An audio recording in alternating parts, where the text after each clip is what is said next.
empath doesn't guarantee that you're going to have empathy. And there can be a lot of people who is empathetic, aka who have empathy, but who are not empaths. I am Mindy, and today I wanted to talk about the difference between being an empath and having empathy, which are two different things that get confused by many people. I wanted to talk about this subject as a part of my other videos when I talk about the highly sensitive person, HSP, although this having empathy or being an empath is not only something related to the highly sensitive person, HSP. And to be more clear, many HSP can be empaths because actually they are empaths, but not all of them have empathy. And that's what this video is about. I'm going to tell you what's the difference right now. But before I start, please like my video and subscribe because you're going to help me to have more visibility, and also you're going to show me that you actually care, that you see the work I put here. I also offer one-on-one sessions. Check the information down below, and you can also treat me to coffee.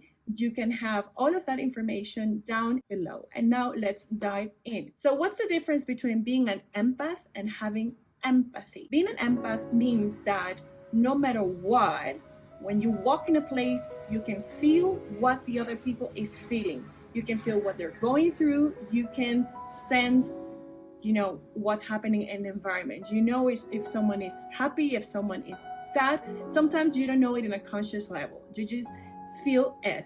So you can walk out of that room feeling drained. And normally that's what empaths feel after. They feel drained, they feel tired. Sometimes you can feel depressed, you can feel sad, you can feel anxious because of all of this too much input that you were exposed to, and that this input attaches itself to you, kind of. So the highly sensitive person is familiar with this because highly sensitive people, they are empaths. And I have to say, I am one myself. That's why I know what I am talking about. But that doesn't mean that the empath has empathy, which is something different. Having empathy means that you consciously understand what the other person is going through. It's an intellectual process. It's like you conceptualize what you see, or maybe what you feel as an empath that is happening in the room or in this person, but you give a meaning to that, being able to put yourself in other people's shoes. That's what having empathy is like. So being an empath doesn't guarantee that you're going to have empathy. And there can be a lot of people who is empathetic, aka who have empathy, but who are not empaths. So a lot of people can understand that when someone is crying, they're sad, they're going through something hard, they offer their support, or they're just there, acknowledging what the other person is going through. That's having empathy. But at the same time, they're not actually feeling what the other person is feeling. So they're two different things. And I wanted to make this distinction because even for myself, I understood it lately only, and I realized a number of years ago that I needed to practice empathy. That I didn't know actually that I was an empath, but I realized right now, as I say in other videos, that I think it was end of last year when I realized, or when I knew that I am a highly sensitive person, therefore an empath. But I didn't have all the time empathy. Actually, that's not something that I can say it's something natural to me. And this can be something that is happening to other HSP and empaths out there. Let's put this example. You maybe are a 16-year-old and you are having a Sunday with your family, and your family consists of 3 children and 2 parents, and maybe there is a grandmother and a grandfather involved. And there is a lot happening in the room. The children are, screaming. The adults are angry at the children, and everything. A lot is happening, and therefore the empath would feel overwhelmed by what's happening. And then the empath can get maybe grumpy, can get a bit anxious, can get even sad, or feel depression as well. But let's say that the empath in this occasion is feeling very angry, because they have no control upon what's happening, and they just feel that this, what's happening outside, gives them or makes them feel, this anger. So they feel this anger and they are only occupied with their own emotions. And then comes grandma to talk to this 16-year-old, and the 16-year-old says, "What?" out of nowhere. And perhaps, this empath didn't notice that grandma was having a hard time because, I don't know, she maybe is also having a hard time with having children around screaming or whatever. But this person, because the empath, the 16-year-old empath, is so busy with their own feelings, they can just let those feelings be expressed in whatever way, and that can just be thrown at people in their surroundings. This is one clear example of what can happen to an empath who is not very in tune with, how my reactions, my emotions, how the way I act will have an impact on other people.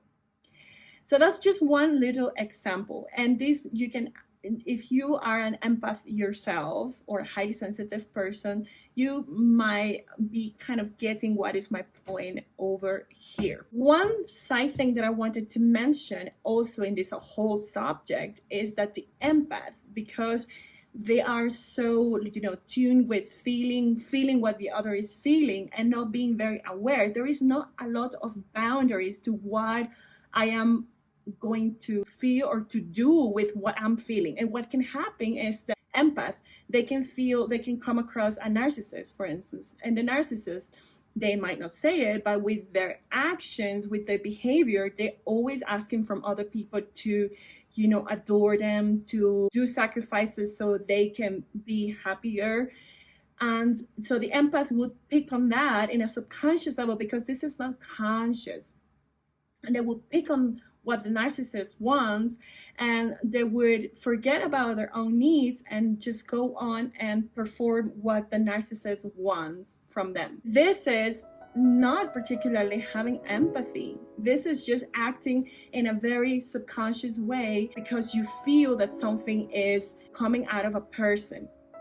And having empathy, on the other hand, is having the understanding of what's happening to that person on an intellectual level. It can be emotional as well, but you conceptualize it.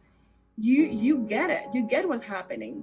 And if you know, for instance, that what this person is provoking in you is like this sense of, okay, I need to abandon myself so I can go and, satisfy what they need, and you have empathy, you can understand that they need that, but you don't have to do what they need. You see the difference? And you can still feel empathy because, whatever, it's their journey, but you don't need to get involved there and do whatever they need. Of course, you need some degree of awareness in order to be able to separate yourself and to say like, okay, I'm not gonna follow that and I'm not gonna do that. Having empathy for an empath, I see it as something crucial, because if you have empathy, you can, practice it in a very healthy way in others, understanding that the other person has feelings as well, that what you're going to say, how you're going to react is going to have an impact on them, or simply understanding when they're going through something that has nothing to do with you, and being able to also, put your thing in pause for a moment just to listen to a person. That is having empathy. That's what it looks like for an empath, and that's not what they do all the time. Having empathy is something that is healthy for when you practice it with others, but it's also healthy when you, as an empath, as I said, you are being faced with, let's say in the worst case scenario, a narcissist person. And if you have empathy, you can practice that with them, but most importantly with yourself. So you have empathy for, you are not responsible, you care about what you feel, you care about what you need, and not only what the other person needs.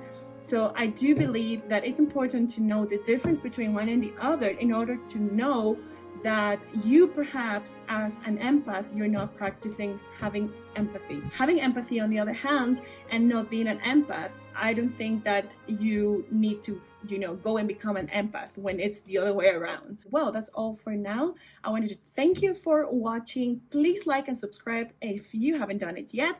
Remember that I have a Ko-fi page where you can do your donations for my channel down below.